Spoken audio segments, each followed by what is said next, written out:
Hello, welcome to Londonia 2072. This is the podcast about the audiobook Londonia, and today we're going to hear the whole of chapter 3, or Capitula 3. And as an introduction, I'm going to talk to Kate, who's here today. Hello, Mark. Hello. And she's going to talk a little bit about the intervening years between now and 2072. This is a book obviously set in the future, but not so far in the future as to be unimaginable. So 2072, and we're now 2025, so that's 37 years into the future, which isn't really that long. And yet the world you describe in Londonia is very, very different. So one of the things you refer to in the book is this happening called the final curtain. Would you like to say a little bit more about the final curtain, the backstory to that? Mm-hmm. When I was writing the book, I had some ideas about how things might be going to go, as we possibly all do. I'm not a pessimist, but I am a realist, and I feel, especially right at the moment, things are looking fairly worrying, mainly to do with the way we are racing forward using every possible resource we seem to have in the pursuit of money, really, and power, and not actually looking after ourselves. So in my scenario, it's mainly to do with an internet crash, which some people say would never happen, but I don't see why it couldn't. We are becoming more and more and more reliant on everything to do with the internet. The internet, that's a good one. The internet. From finances to buying whatever, to everything, hospitals, the way everything runs our lives is becoming more and more. We're protected from reality by it. So I thought I needed something to explain how things might have gone so differently. So that's what I chose, but I'm very clear in the book and on the back cover to say it's sort of like pick your own disaster scenario, really. Because I don't see why I should dictate to anybody what's going to happen. I like people to imagine what might happen and perhaps to take some matters into their own hands to try and prevent it on a small scale. So I actually had a previous agent at one point who we were looking at the book, and I said I wanted to put this bit on the back, which was pretty much like, I don't know what happened, but it did.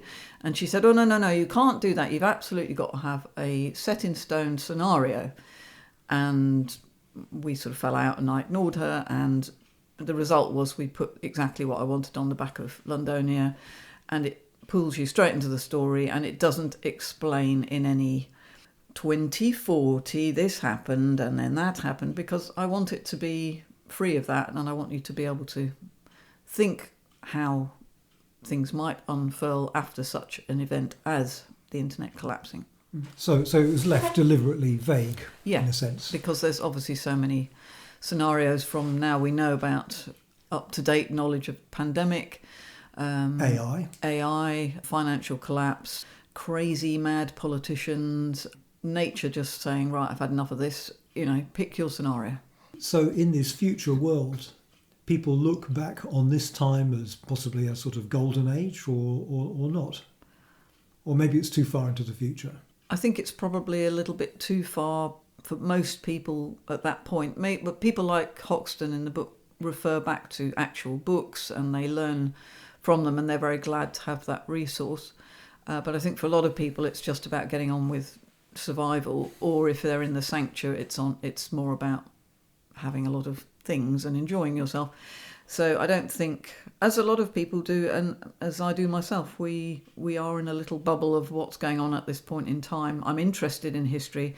I'm interested in thinking about the future, but on a day-to-day basis, we're mainly trying to work out how to pay bills and look after each other in our families. There's an interesting take on fast fashion and the present trend for upcycling as well. In chapter 3, we meet Fred, who's the owner of this business emporium called Fred's Threads. And they recycle old clothes, do them up. Could you say something about Fred? Well, I have to introduce Fred like this. He's got a very, very low voice, which really affects my voice when I've done it for a bit. But I like Fred. He's a good character. So he owns, with Mimi, who's an up north lass, they own this large emporium with their family, and they basically accept goods in, repair things, send them out again.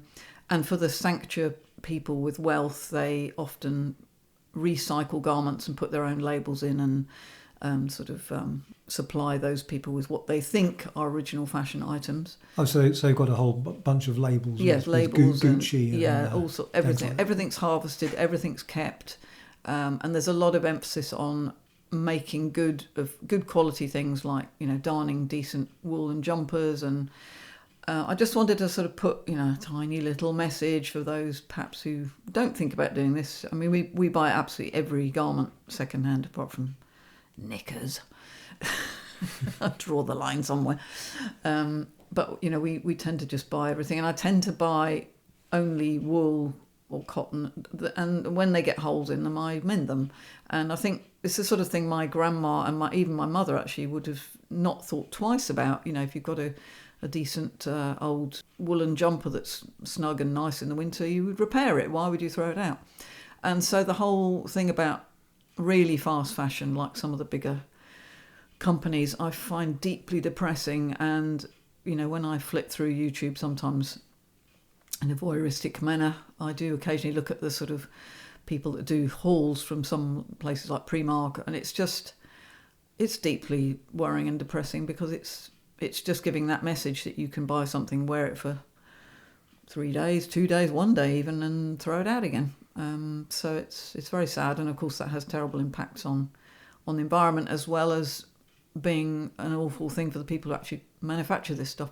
Thank you, Kate. And we're going to now listen to Chapter 3 of Londonia, the audiobook. I hope you enjoy your trip into 2072.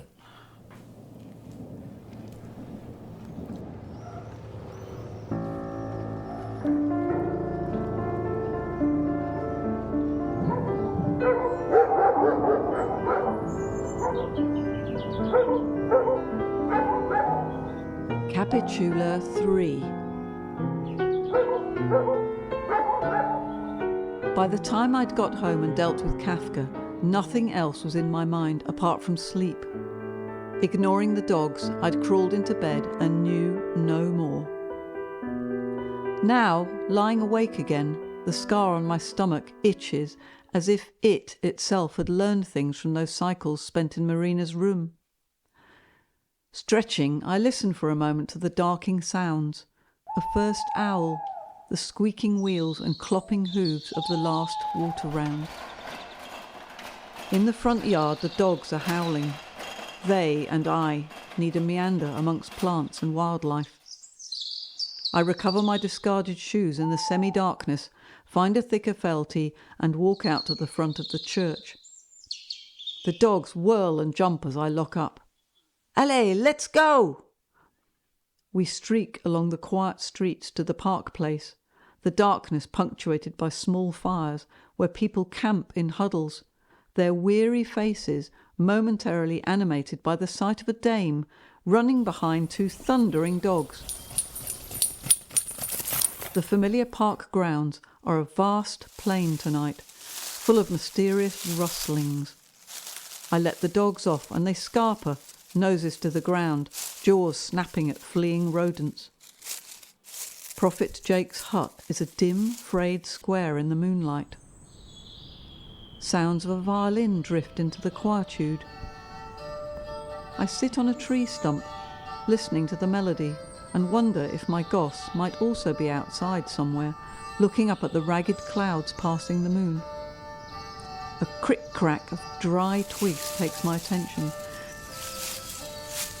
and I stand abruptly, cursing myself for still being within this curious daze. The Winchester is on its hook in the vestry, and the dogs are now on the other side of the pond.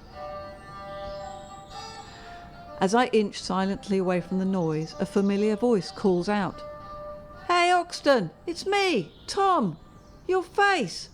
Such terror in the moonlight." He walks out from the shadows and over to me, eyes wide in surprise. "You cut your hair. I like it." I breathe out, relieved and amazed to see him. It was Jarvis's doing. "But how are you here?" "I was coming to see you." "I thought you had a job on in the forest." "How did you know where I was? My letter reached you?" He shakes his head. "Sadly, no. But I spoke to Jake. Course he knowed about you. Et voila." He smiles, his broad, lopsided smile, half closes his eyes and sneaks a wandering hand under my coat. "It's a magical night," he says, drawing me close to him. A rosy flush spreads from my accelerating heartbeat. I slip my hands under his jacket and cup the cheeks of his muscular arse, causing him to groan and whisper gentle obscenities. This is heading into dangerous territory. To be caught entangled and semi-naked by a roaming gang would be careless.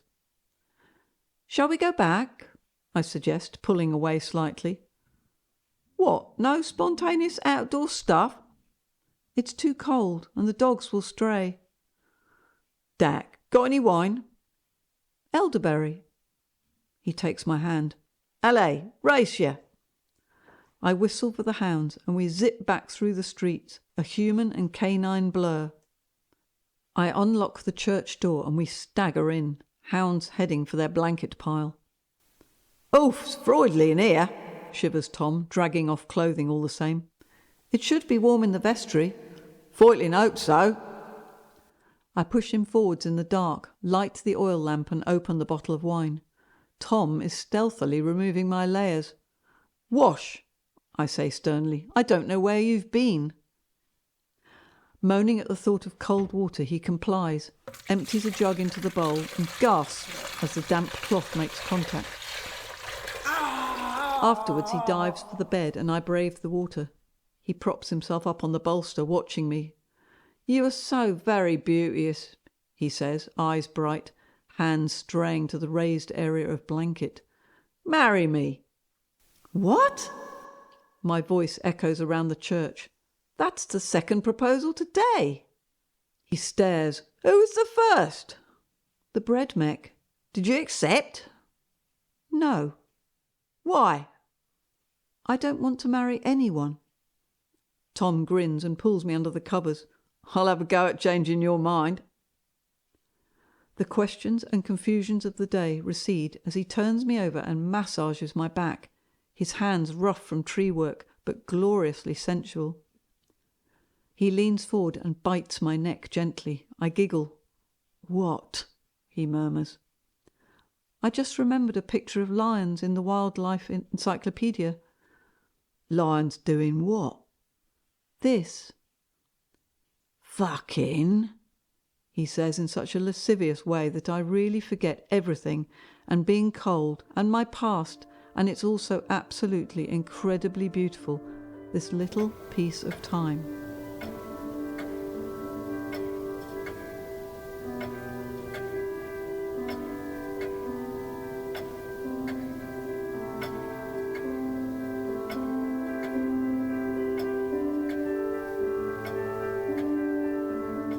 At some point in the night, I'm woken by a fox's bark. I lie curled in Tom's embrace, thinking about his offer. Why don't I just make my life with him? Do I want to be with anyone, though? Does he? Sex just seems to have become less heralded in these times of survival. It's something people do because they feel like it, or to add another goss to their brood, for security, I suppose. When I've flipped through the shiny world of magazines from before the unknown time, it seems as if it had ruled everything.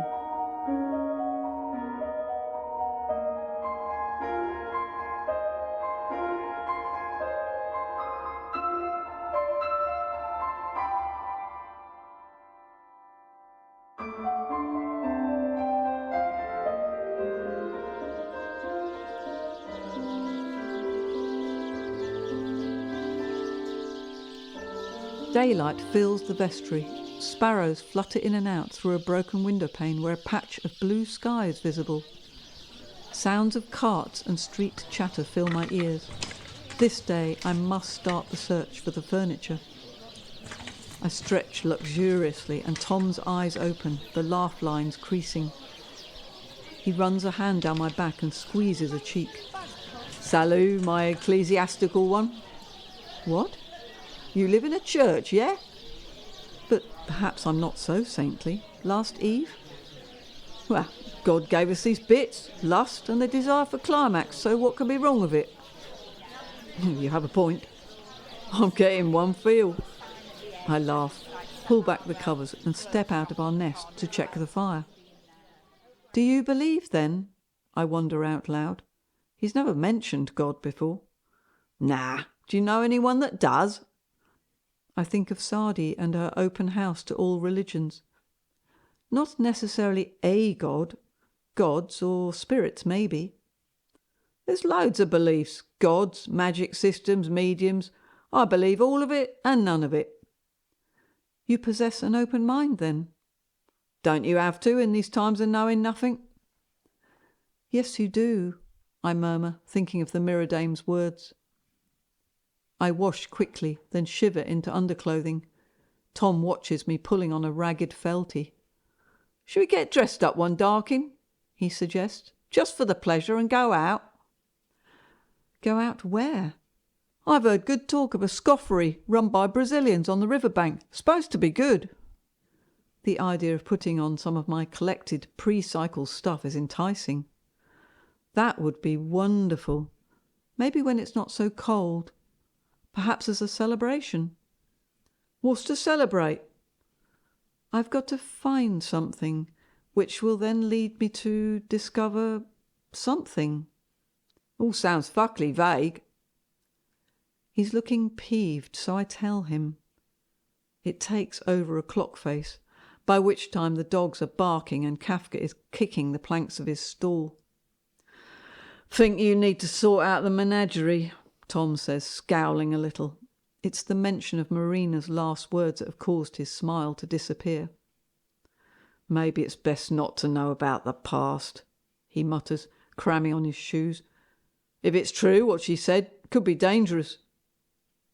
His dismissal of my lost years angers me. "Tom, this isn't just about a wayward horse or something. It's my goss, my offspring." He shrugs on his long coat and lopes to the door, turning briefly. "Maybe you should Voitlin just stay happy with what you got here. See ya." I'm sure he's not exactly been faithful to me, and I'm not averse to the odd liaison, but we potentially share something powerful. Have I just smashed that? So be it. I can't just bury this news within me and carry on as before. Placing the Tom angst to one side, I sort the animals out and plan the day.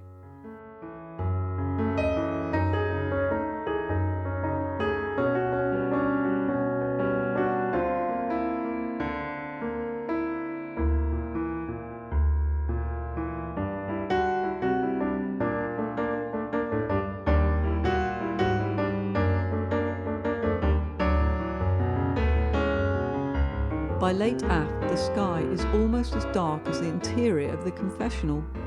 I've sorted clothes, china, pots of jam and bottles of fruit. Trading boxes are labelled and the vestry is as clean as it ever gets. I sit gloomily in the half-light while the kettle sighs on the stove. I need real tea, but an inspection of the various boxes and caddies revealed only sage and chamomile. The church door creaks again, and I jump up, imagining a reappearance of Tom, flowers in hand, protestations of love. Heavier footsteps announce the arrival of Jarvis. I sink back into the chair, feeling irritable. The door opens, and his black-coated benevolence fills the room where I want to be alone and sulk for a while. "Oi, oi!" he says, tossing his hat to the table and surveying my miserable expression. "Tea withdrawal, eh? I've got just the thing." Delving into a pocket, he brings out a paper bag and shows me the contents. My spirits brighten a smidge. Is that Assam? Sure as Bert's a pervy bed swerver. Well, fire up the kettle then. Jarvis pokes the flames back into life, throws in wood, clangs the door shut and sits down opposite me. It's not just tea, is it, kitten? I'm not that addicted. So what then? That guy of yours? Heard he'd made a visit. Partly. And partly what else? What that dame said. Who? The mirror dame I told you about. I went to see her earlier. He rolls his eyes. For fuck's sake, H, what does she really know about your past? I think of her visions. It is written in your mind. Jarvis? Yeah? You know, I never went back to where I woke up on that bench. He shrugs. So? It's only a bench. Maybe if I went back there and lay down, I'd remember something. And now I know where it is. Hoxton Square. Jarvis stands up, goes back to the stove and clunks china around, muttering. He returns and places a mug of dark, strong tea before me. You're good here, H. Look at what we got. Shelter, friends. He scans the room, eyes resting on a box of vegetables I'd cut for trading. Cabbage, everything. I smile, knowing his words are true. You're right, but I can't forget what she said. He shakes his head. Drink that and we'll go and look at this pizzing bench. You can lie on it and I'll keep an eye out. Fucking clashers there now. Really? You don't mind? Yeah, we can drop some stuff off at Fred's too. We sit in silence, appreciating the flavoursome tea, while a smattering of hail scours the windows. The memory of waking on the hard bench surfaces briefly. I click the mug down on the table. D'accord, Cart or Kafka? He glances up at the window. Cart. He'll freeze in this Murdic weather, and the clashes will kill for horse. There's the box of jumpers I darned, I say, thinking of our stock. And the box of coats. Sound. Then he looks at me, eyes bright under his mat of curls. You still got that coat what you woke up in on the bench? I was going to make it into a horse cover, but yes, it's still stashed and full of moth. He grins.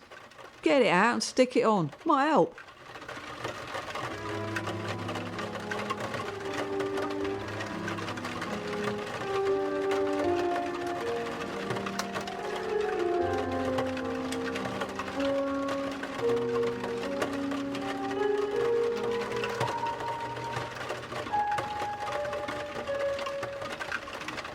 Half a clock face later, we're pulling the metal cart up Old Street, Jarvis swearing manically as the wheels jar into potholes formed by recent ice.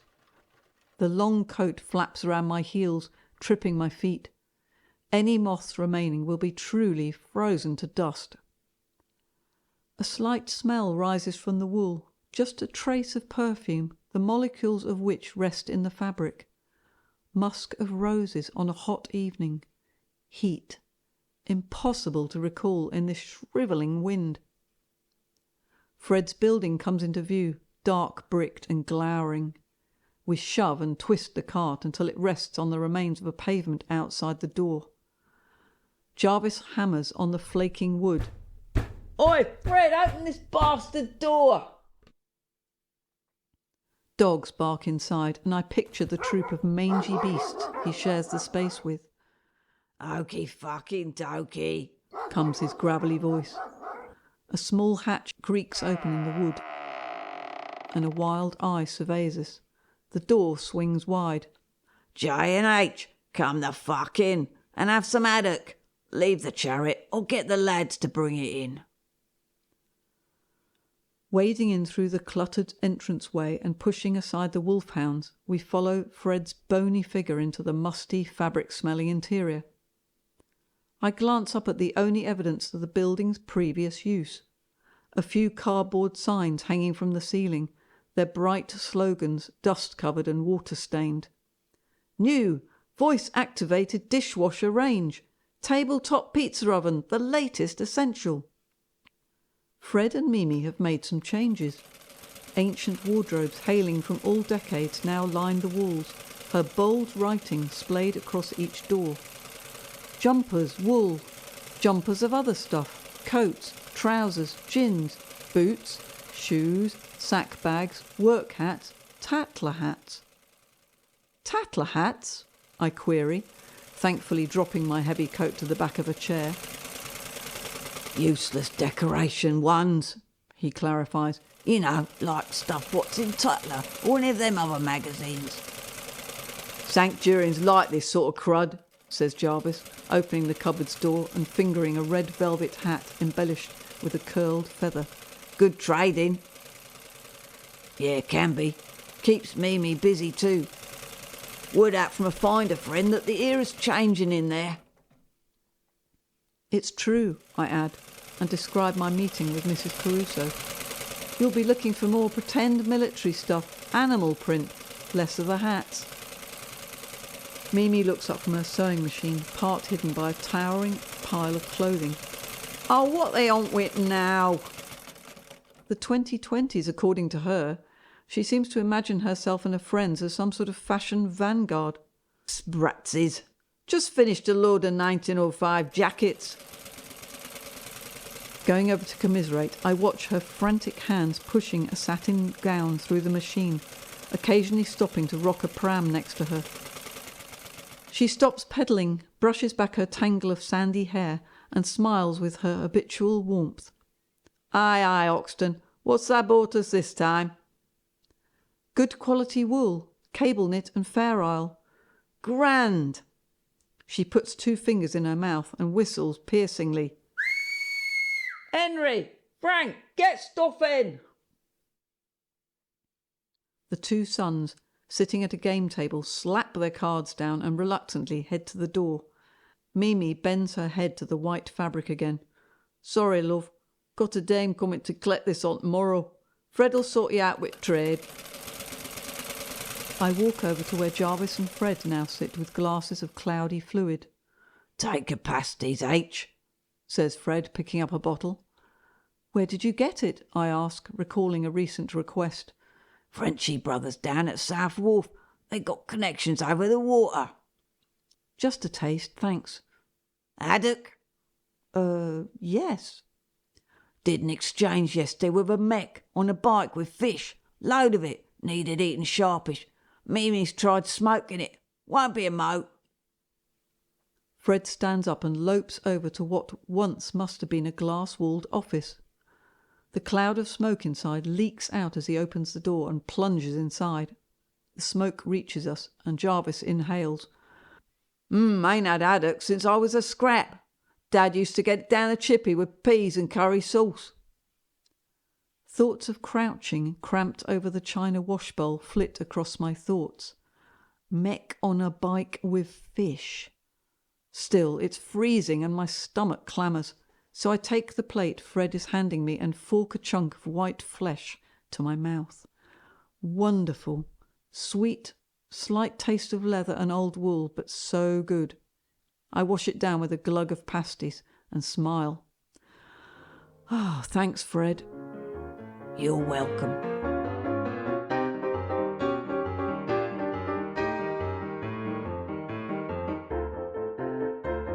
Right, let's see what my best finders have got us. He beckons the lads bring over the cart and we unload the boxes. I shake out the stack of cream cable-knit sweaters. Pure wool, and I've done the darns myself. They're not pull. He nods. Good, good. Like it. We'll have 'em all. And the box? Jarvis unpacks the coats and jackets, displaying my prized find, a dark blue, lengthy coat with gold buttons and fur collar. Gotta be worth a bit that, eh, Fred?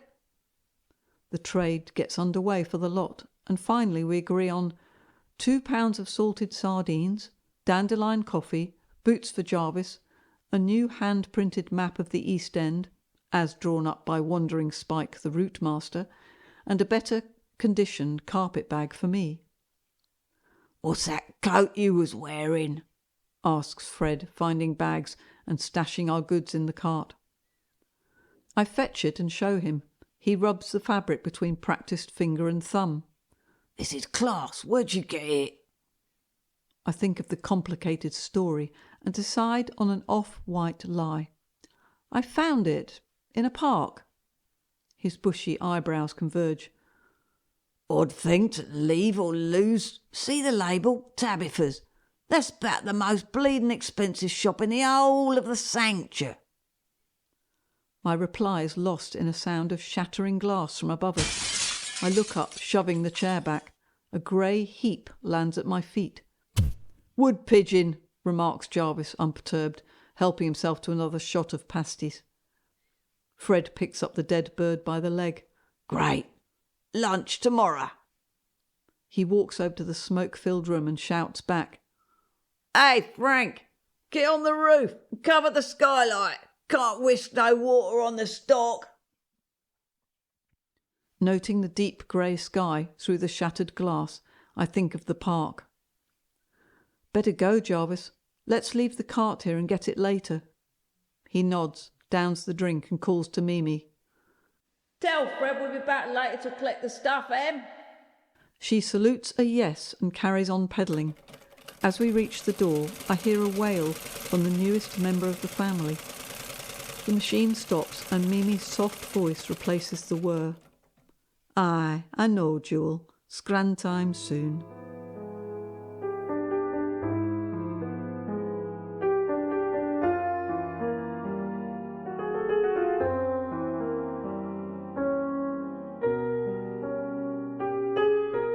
I follow Jarvis out into the darkening street and pull on the admired coat. As we walk, heads down against the scratching wind, I thrust my hands deep into the pockets, feeling the velvet lining. One of the seams is broken, and my fingers curl around a folded piece of paper. Jarvis strides on. Hail dashes my face. We turn into a crowded street where flames engulf things I don't want to see. Jarvis turns sharply away as eyes look to us. We run, sparks follow, blown on trails of smoke. Jarvis stops, clasping at the railings of Hoxton Square, bent over, coughing. Jeez, you Satan and piss fuck, Hox. Why are we doing this? Remind me. He breathes pasty fumes at me, eyes mad, hat askew. I'm sorry, Jarvis. It just seemed imperative. He stands upright and searches for tobacco in his coat pocket. Ça va, I saw your expression when you heard that nipper's cry at Fred's. Must be fucking weird knowing there's some goss out there somewhere with your name on it. I pass him the cigar I had concealed earlier for just such a crisis moment. The crow's feet snarl into place as he grins. Come on then, let's find this bastard bench. The gate squeals open and we squish onto sodden grass. Bods gripping various tools appear from a nearby subsiding corrugated shed. Jarvis puts his hands up. Just here to look for something. A dame steps forward brandishing a hoe. Look for quoi? Jarvis produces a slim bottle from a pocket and holds it out. Let's just say it's a bit complicated, but it won't involve no aggro. She snatches the gift. Vous, nothing to do with them putain clashers? Do I look like it? A slight smile crosses her lined face. No, suppose not. She retreats to the front of the shack, crouches and prods a wisp of fire back to life. The other dwellers stand huddled watching us. They're going to be a bit disappointed at the lack of action, I remark. Jarvis glances about. Well, which one is it? I look around under the shadowy trees. Then I see the bench, considerably more rotted, but certainly the same one. That one. With the fuck the custodian tagging? Well, that wasn't on it, but it's certainly the right one. We squish over to it and I lie down tentatively, waiting for the slats to give way. Jarvis retrieves the cigar, lights it and looks up at the speeding clouds. Lucky the clouds is pizzing off. You got stars. Same is it? I watch the curl of blue smoke rise from his mouth, then turn my gaze back to the inky sky. Seems similar. Damp, cold and stars. Well, shut your eyes. Concentrate. I lie still for a long time. My mind wanders. Grasping hands, muddled voices and unclear words. This one here, hot, scolding. Leave. She wouldn't know. No, get here now. Horses' hooves, silence. Cold, wood, slats, stars, a void. I sit up. Jarvis is no longer with me. Jarvis! A terrible thought slinks into my head. I have dreamt this whole world, Jarvis, the church, Kafka, finding. Jarvis! A figure appears from behind a massive plane tree and ambles over, faffing with the front of his trousers. Just pizzing? What, kitten? Looks like you've seen one too many phantoms. I stumble over and wrap my trembling arms around his thankfully real torso. Oh, let's go home. Enough. He hugs me back. It's goodly idea. Fucking Freudly 'tis. We run towards the gate, the small crowd staring. A man waves, Jarvis's bottle in hand. Faites attention, clashers! Jarvis waves back and we're out in the street, walking fast, breath steaming. So what did you feel, or see, or whatever? A few words came back to me. Voices, men arguing about roughing me over. Holy Desha, H, do you think they might, huh? I don't... A screech from behind a clump of bushes cuts my reply. A half-clad dame streaks away from two mechs across the street and down an alley. The taller mech's rasping voice reaches us. Let her go. Not much on her, any lane. They turn to look at us, red and white zebra paint shining in the moonlight, eyes outlined in black. Jarvis mouths a whisper. Merde. Yeah, crud stick, cuts in the shorter one. It's your lucky night, not. Jarvis circles, pushing me behind him, other hand reaching for the pistol in his belt. Strays from the pack, eh? They're just a whistle away. Jarvis laughs. I don't think so. Went after some fresh meat, did you? Got lost? Abruptly, his arm swings up, but only a sullen clicking sound echoes in the street. Piece of poot, mad! The short mech lunges, shoves me away hard and wrenches Jarvis to his knees, a blade to his throat. Hissed words cut the night. Not so putin' fucking clever now, Homburg mech! The tall gar has grabbed me, arm around my neck as I flail and kick. You got a bit more to you, poot bitch. Keep him at bay, teeth. My turn first, and he can watch. He shoves me roughly over the hulk of a blackened vehicle, pushes my coat up, kicks my feet apart. He's strong, a hand in my hair, grasping at the roots, pulling my head back, knee in my back, other hand tugging at clothing. As I writhe, a sharp blue sound fills my ears. My attacker collapses, head between my feet. I step back, crushing his nose with my boot. Jarvis is on the ground, a dark red grinning wound in his neck. His shaking hands still hold the pistol, now aimed at his own assailant. Yeah, maybe I am so clever, fuck crud. He pulls back the trigger. It jams. The mech laughs, raises the knife to finish the job. I see Jarvis's coffin afloat in the Thames. No! The mech's forgotten me, his back turned. I leap over and kick hard into his scrot bag.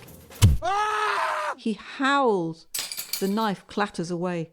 Jarvis bundles up, rolls, stretches out a hand and clutches the blade. The mech totters, still groaning.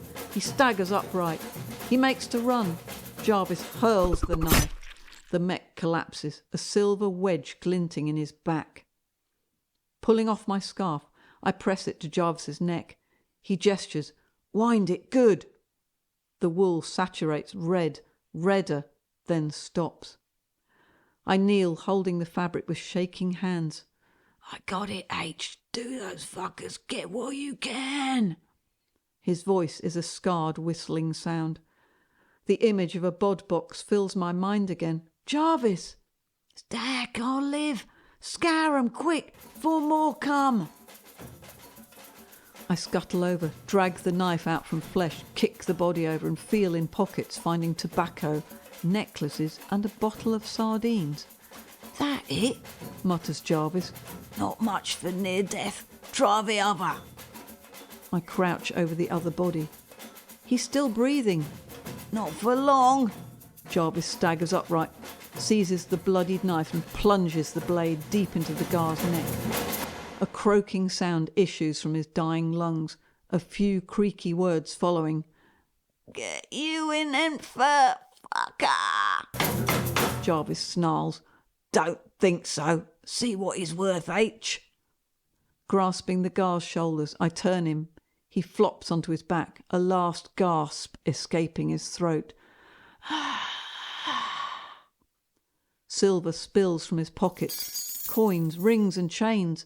I gather the lot, bundling it into my own pockets. Footsteps and voices sound in the street. Rats down there! Arrête! Stop! Stop! Stop! Jarvis! Yeah, I hear it. Go! We run as if Hades' own dogs have spiders. Jarvis turns once and points the pistol. Fire, you piece of... It does. Someone shouts. Footsteps cease momentarily, then start up again. The street is black. The moon shrunk behind cloud. Ox, down here! Jarvis pulls me sideways into a snicket between houses. We dive into rubbish and lie beneath death-stenched clothing, breathing shallow, silent. The footsteps thunder past. Where the pute? Shouts a mech. Disparu, là, peut-être. We lie for ages, waiting until the clamour becomes quieter than some scrapping dogs a street away. I sit up, slowly remove a foul, blood-smelling blanket from my chest and retch. Christ in a box, Jarvis. Good choice of hiding place. Did the job, didn't it? He grunts, standing up and brushing filth from his hat. Let's get the fuck back to the church. What about the stuff at Fred's? I'll do it first thing morrow. Jarvis? Yeah? Your pistol, what happened? He scowls into the night. Last time I ever trade bullets from some pussbratsy I don't know. We stride, heads down into the gusting wind with no further words until I wrestle with the padlock on the church gates. The key's stuck. He grabs the chunk of metal and stares at it, rattling the key. Unlock, you medic piece of mad! It clicks open, and we stumble through the dark cavern of the church to the vestry, where the fire still glows enough to reignite. I rake the embers and throw on dismembered chair legs, while Jarvis stomps about looking in cupboards. Got any Noel? I point to the cupboard on the wall. Emergency wine. He stands on a chair, opens the door and peers inside. Crafty wench, quite a little stachette here. He selects a bottle and reads the label. Bien avec viande rouge. Well, fuck that. Where's the undoer? I pass him the corkscrew and watch him grind it home, eyebrows knitted in concentration. He pulls out the cork and sniffs it. Yeah, I wouldn't know that from a ferret's arse, but let's drink to near death. I find 2 clean glasses and pour out the almost black wine. I'm sorry, Jarvis. He slugs back half and wipes his mouth. Ça va, kitten. We still here, ain't we? I look at him and his beamy grin. Yes, we are. What's that? He asks, looking at the small rectangle of paper I'm fiddling with. I found it in the coat pocket. I pass it to him and he inspects the eroded gold writing and inked picture of a grand house next to a lake. Do you know where this is? I think it's the place in my dreams. He grunts, takes another gulp of wine and passes the bit of paper back. Deciding on a change of subject, I pull the agenda towards me and open the page. So, what's happening tomorrow? Jarvis flips his hat to a chair, removes his shoes and puts his feet up on the chest next to the fire. Well, I need a day off with Parrot. Bit too close to Mortness, that clash of mad and all. I notice new lines on his face and nod in agreement. Think I second that. I might just spend some time in the garden. First up, day after though, he continues, I'll go back to Fred's, reclaim the stuff, then I'll call in at the Aggerston pigeon station, see what's about, shouting house wise. What for? Got to find this murdic cupboard, ain't ya? Oh, that. I'd almost forgotten. Where's your find a spirit sloped off to, eh?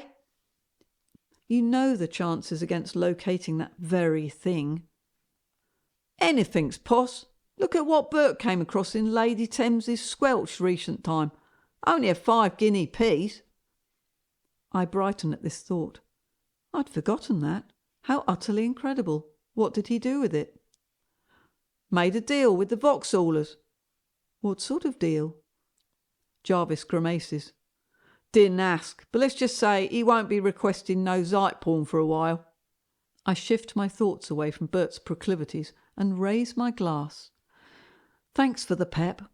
I'll try a couple of places in the morn. If anything turns up at Aggerston, let me know by pigeon. I'll be at Whitechapel. I've got to take that stack of weavy cloth to the blanket makers. He yawns massively, then nods.